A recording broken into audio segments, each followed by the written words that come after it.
Information shared on the following program is for general information purposes only. It does not constitute legal, tax, investment, or other advice, nor is it intended to recommend any particular investments, products, or financial instruments. Always seek advice from your financial advisor, attorney, or accountant with regard to investment, legal, or tax questions.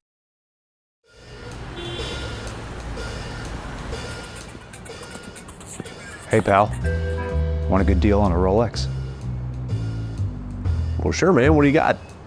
Tell you what. I'll sell you any of these for $100 a piece. $100 for a Rolex, man? I mean, that almost sounds too good to be true. All right, pal. You're a loss. Oh, wait a minute, man. I'll tell you what. I'll take two of them, okay? Welcome to the only show in the country dedicated to helping savers worry less about money, the WorryFree Retirement, with your host, nationally recognized retirement specialist and six-time author and fiduciary, Tony Walker.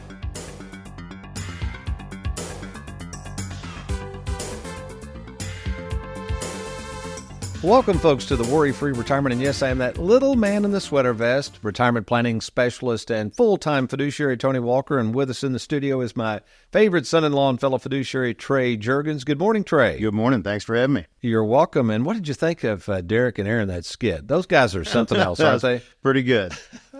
And actually, the title of today's show is kind of getting into this idea of being sold a bill of goods. And as some of you have noticed, we've changed our format a little bit on the WorryFree Retirement. We're trying to be a little more inclusive and really show off, I'm going to use the word show off, all of the wonderful staff we have at Tony Walker Financial. And, of course, Trey, you're in the Louisville office seeing a lot of people. And you've also kind of taken on the liberty of coming up with some of the show titles. So, all right, why the bill of goods? What prompted you to come up with this title, which I love, by the way? Well, when you had me start outlining shows, I was racking my brain. But as soon as I just started whatever calls were coming in that week, there's an idea. And I know the light bulb moment for this one, we had someone call in. She had purchased an annuity from someone at a bank, and she just felt, as she said, like she was sold a bill of goods. So she used those words. Exactly right. So as I kind of expounded upon that, I was looking into the financial world just to see how that might apply to retirees in general. So it's always not annuities. It could be investment products in a brokerage account. It could be something that's just not suitable for them, but it happens across the board. And without a game plan, without meeting with a fiduciary, that bill of goods could come to you. And it's interesting when you talk about bill of goods. Have you ever seen the movie Flim Flam Man? I think you've made this up. I have never seen that movie. No, there was actually a book written by, put that up full screen there, Aaron. There's a book. By the way, Aaron and Derek are producing the show. So what they're going to be doing, folks, since we don't have the monitor with us, they're going to be dropping some things in post. We got some good stuff coming up. But anyways, George C. Scott. And the key, I think, with this whole selling a bill of goods and what George C. Scott did a great job of in this movie is portraying somebody that took advantage of people in situations. And, folks, that's what we're seeing. I think some of you out there, you're savers. We work with savers. And bless your hearts, you've worked hard. You got all this money. And now you've got to transition into this thing called retirement, and it's kind of like let the buyer beware. And you got to watch it because there are some George C. Scotts out there. Not everybody, but there's some flaming going on out there. And I think people, like you said, once they make these moves, sometimes they don't know what they're doing. They're trusting people and turning money over, and all of a sudden we sometimes see the wreckage of that when they come to us a couple of years later. Yeah, I think a lot of people go looking for that second opinion when it's a little bit too late. There's stuff that they're stuck in. There's real estate investment trusts that they can't get out of for who knows how long. It's not always the annuities that are the bill of goods. That's a good point because Wes is running into that. Wes Walker, one of the other fiduciaries, he does a lot of what's called liquidation calls. Mm-hmm. So let's say you're wanting to move money over to us, folks. We will, if you want us to, we'll contact the custodians, get everything liquidated to cash so it can be moved over. And, I mean, there's one case we're working on. We won't name the broker. He had been working on it for several days, getting the runaround. They won't release the money. We had Craig involved because Wes is out. Craig's running into the same thing. And I think what we're learning is the investments can't be liquidated right now. Right. So rather than the broker just saying, we can't get out of these folks, the broker's just kind of hem-hawing and putting people off. And it's kind of an interesting track we're on with this particular broker. Yeah, what we've kind of run into, and they use the term thinly traded. It's not really traded much at all. And in some of those holdings where you just have to be told when you can sell some, if any, of that holding. It's really kind of got you pegged. Yeah, and so what I thought I'd do, I've got a list of things here. By the way, this is really not necessarily one of our bill of goods. I've got a list of 5, but Aaron sent a great article. This is the kind of stuff that actually irks me, folks. Keep in mind, everybody, there's different people out there with different tastes, different lifestyles, different needs. We've got people, and I know people don't believe this, we've got people who are literally living on their Social Security. That's all they have. They don't need anything else. Not at all. So this article came out. Let's put this up, Aaron. I call it a bill of goods. This is talking about why people are going to need approximately, this is the number they pulled out of there, $1.8 million. Sure. So how many people, Trey, let's speak to that a minute. Now, I know we're in Kentucky. Maybe in Manhattan, New York, you need that much money. But how many people do we run into that have $1.8 million saved for retirement? Less than 5%. Easily less than 5%. In fact, I would say the average person that can comfortably retire, comfortably and enjoy things, probably in the $500,000 to $750,000 range. Yep. And they can do about anything they want to do if they, keep it within reason. So, folks, you got to watch those kind of things. This is no magic number. This is why you need a game plan. Okay, so we're going to kind of rattle through these in our remaining time here, Trey. These are just some we pulled off. We've got more we could add to this. In fact, we're probably going to have another show next week, folks. I'm going to have Trey back in. I think we need to cover these again. All right. First of all, now, again, we love annuities. We offer annuities with big bonuses. But speak to the fact of these bonuses and how quickly people are sold a bill of goods, not understanding any of the ramifications and not understanding that if an insurance company is going to offer you a bonus, there is usually a very huge catch to that. Yeah, I had someone just yesterday asking why would an insurance company offer this bonus? And they were doing their homework. They weren't doing what a lot of people do, is just chasing that bonus, putting as much money as they can. The advisors throwing as much premium at those bonus products as possible. She asked, what would the benefit to the insurance company be for providing that bonus? And it is a carrot on a stick. It's the insurance company saying, hey, here, we're willing to give you this if you ensure that we're allowed to hang on to this for 10 plus years, and you decide to take it usually as lifetime income. Mm-hmm. So they're willing to give you a little bit up front. Sometimes it's fun, especially after markets dipped. As we record this show last week, the market was very volatile. That often chases savers towards products that are safe. And if these bonuses are able to recoup some losses potentially, even at that point, that's a really good reason to go chase those bonuses in theory. But if you don't really understand how to use that product, it's not really a good fit. That's a very good explanation. Also, too, if it's a fixed index annuity, remember, folks, if there's a bonus, the crediting methods on that annuity are going to be lower. So they're going to get their money back. There's no free lunch. All right, the next one, over the long term, the stock market always goes up. Now, let me say this. Actually, if you look historically, that is true. But we're talking about retirement here, and what we are constantly harping on is if you are retired, and we go through another 08, and 08, yeah, the market went down 50%. It eventually came back, but that is going to be tragic if we have another crash like that and you're retired, folks. So speak to the idea of just that blanket statement that the market always goes up. Yeah, those calculators, just like the article Aaron provided, that 1.8, that's some target that someone's trying to get to. In those calculators, you can plug in all the numbers you want, and those assumed returns to get to that number are what are scary. People may say, I really need to chase the 12, 15% returns. That much equity exposure as you're close to retirement could be detrimental. No, very good explanation. Speaking of target, what about target date funds? Now, again, folks, it's not that we have a problem with target date funds, but these are supposedly the cat's meow. And we have a lot of saver clients who go, well, I had the 2020 fund, which means the target date fund in your 401k is geared towards assuming you retire at 2020. They're assuming it's very safe. They've been told it's targeted to that date. What can happen? In fact, put this up, Aaron, what did happen in 2020 when some of these target date funds that were supposed to be conservative went down as much as 20%. So speak to that. Wes and I looked at a lot of these target dates, and it has been called in the financial world the easy button for 401ks. So you're accumulating this money in a 401k.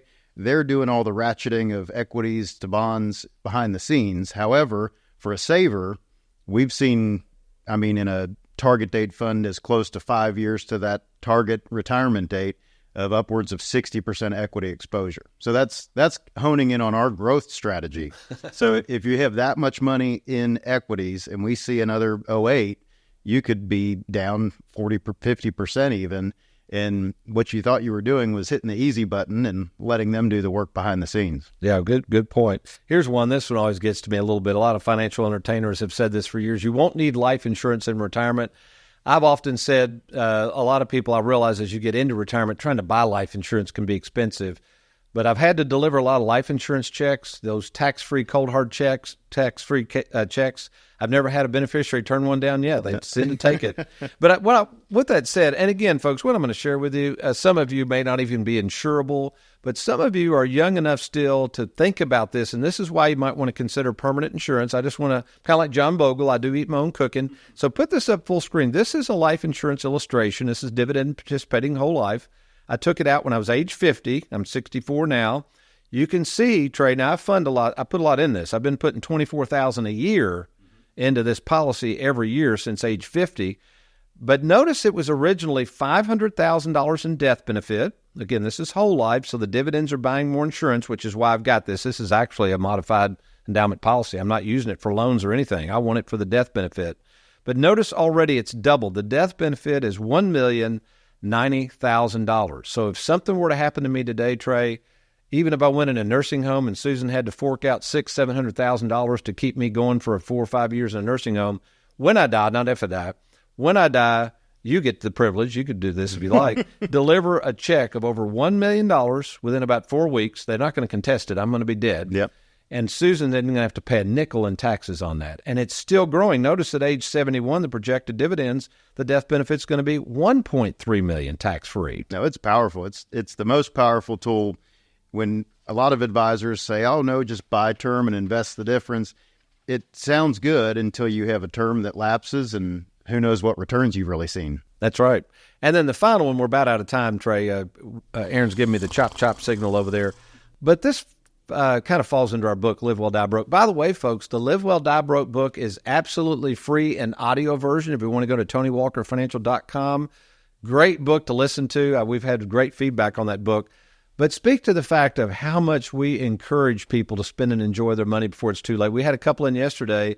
She was not that old. She had a brain, was it blood clot? It was a mini stroke, and lucky to be here with us. Oh, man. The doctor said it was a miracle. I mean, out of the blue. And they've got some money that they've just been kind of squirreling away, not really wanting to spend a whole lot of it. And I think just meeting with us, understanding that you're not going to be around forever, understanding the importance of using and enjoying that money, which we are big on. Yeah. The financial world is not so big on. Sometimes they act more like it's their money than the client's money. And having that Live Well, Die Broke methodology and understanding that savers do want to enjoy this money, that life insurance speaks, it's a permission slip to use their own money because they can leave tax-free money to the kids. That's right. That's the way I've got our assets planned. We're going to use and enjoy that money, and when I die, we've got money to replace it. So, okay, Trey, we're out of time today. So next week, what are we going to talk about? I want to follow up on this further. Yeah, so the things that you can do to avoid falling victim of buying a bill of goods, and then we're also going to hit on the particular investment products that have provided the most buyer's remorse to retirees. Oh, sounds good. Thanks, man, and we'll be right back.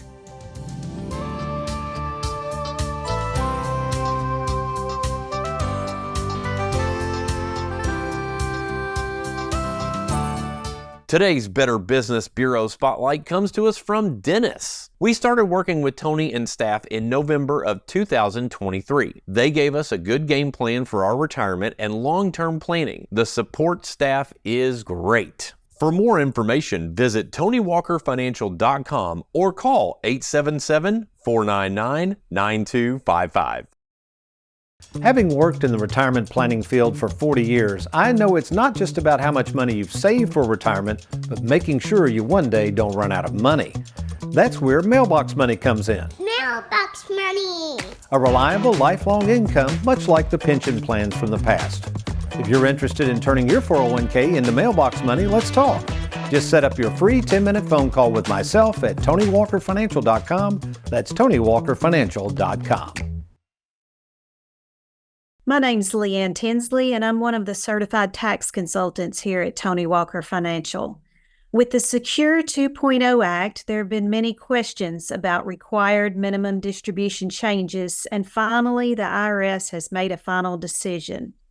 Non-spousal beneficiaries of inherited IRAs will no longer have the option to stretch those distributions over their lifetime to reduce tax liability. Instead, these beneficiaries are now subject to a 10-year payout and will be required to continue taking RMDs if they have begun. Let's consider an example. Mr. Jones owns an IRA valued at $500,000 and leaves it to his daughter. Mr. Jones was past the age of 73 at his death and already taking annual RMDs of $20,000 annually. His daughter will have to continue those RMDs based on her life expectancy in years 1 through 9 and then fully distribute the balance in year 10. This would be a devastating tax hit and makes comprehensive retirement planning even more important. If we can be of any help in answering your RMD questions, feel free to reach out to myself or TJ at 877-499-9255. And now it's time for Tony in the Trenches. Hey everyone, thanks for joining us here on the WorryFree Retirement. I've got our next Tony in the Trenches right here, so let's get to it. This TNT comes to us from Judy in Elizabethtown. Tony, I recently retired from a company I worked with for over 30 years. The people who currently handle my 401k want me to move it to them with an IRA. Is this something I should do? And if not, what would be the advantages of rolling over that 401k to you? Very good question from Judy. And Judy, here's what I would say. Certainly, the 401k custodians realize that with 10,000 people turning 65 each and every day, many of those people are not going to want to leave their money with the current 401k plan. That's because nobody's really looking after it. Think about it.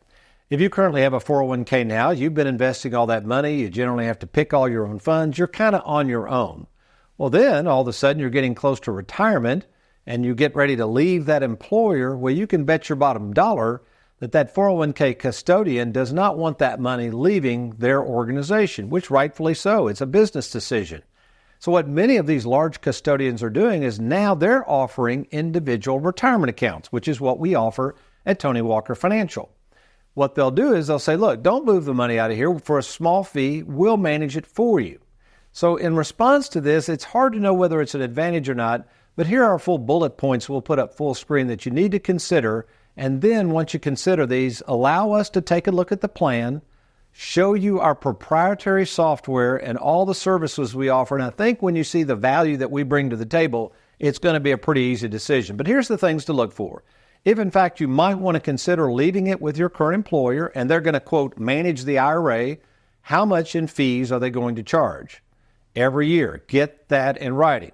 Number two, the funds they are going to select for you, what are the fees for those funds? That's a separate layer of fees, and you want to find that out. Number three, is the advisor you're assigned to going to be local? And is that advisor going to be there for the long haul, or is there a lot of turnover in this organization where you may not have the same advisor on a regular basis? Number four, are you going to get quarterly statements that will easily help you understand what you're making on your money, what the fees are?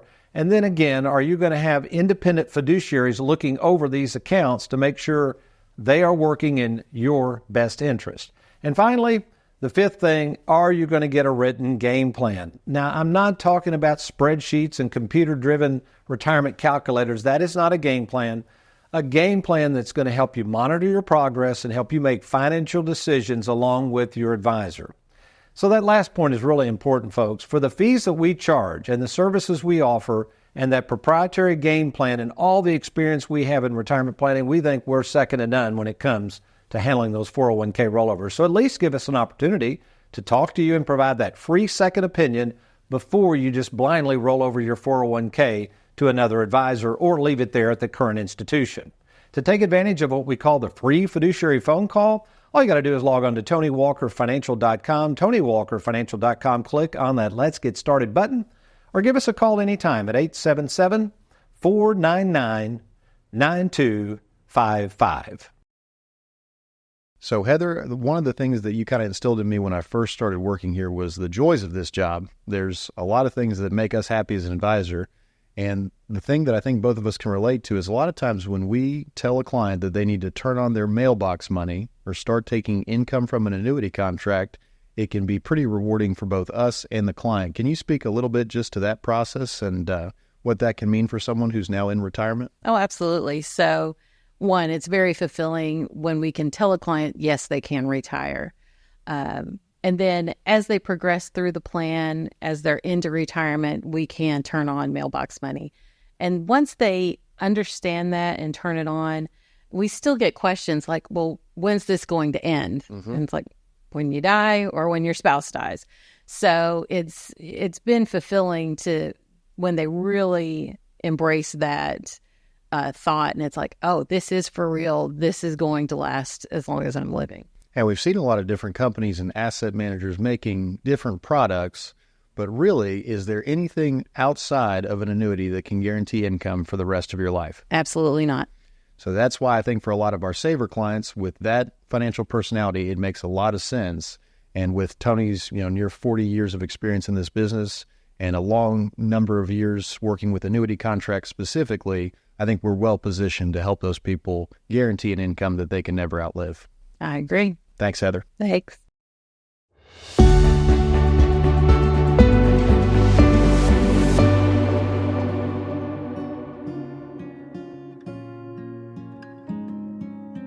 Hi, I'm Bob Graves. And I'm Marge Graves, and we live in Louisville, Kentucky. We're both Vietnam veterans, and really Vietnam is probably what brought us together. When Bob Hope and Sammy Davis Jr. came over to entertain, they picked a doctor and a nurse that were serving in Vietnam to be their medical team that would travel with them. I came home in January. I had already done the Bob Hope show, and I was going to do Sammy Davis when I got back. And the Courier found out that I had done the Bob Hope show. Then they put a half-page story about my experience in Vietnam and about the Bob Hope show and put a picture of me in the paper. 2 weeks after I got back to Vietnam, I got a letter from a Louisville boy. And so we started writing every day. And all of a sudden we were kind of falling in love. 6 months later, after I got out of the military, we got married. Well, I retired in 2008. Marge retired in 2007. So we've been retired for quite a while now. And we like it. Yeah, we enjoy it. When we first met with Tony, we brought in all of our financial information. And he took a couple of days to look through it and gave us solid advice on where we were, where we would probably be in the future, recommendations that we would have. We opened up our financial books to Tony, and he went through everything very thorough and came up with a game plan that we still adhere to. I think the game plan is the key. In life, you need a game plan, and definitely in retirement. Looking for an advisor you can trust? Schedule your free phone call with Tony at TonyWalkerFinancial.com or call 1-877-499-9255.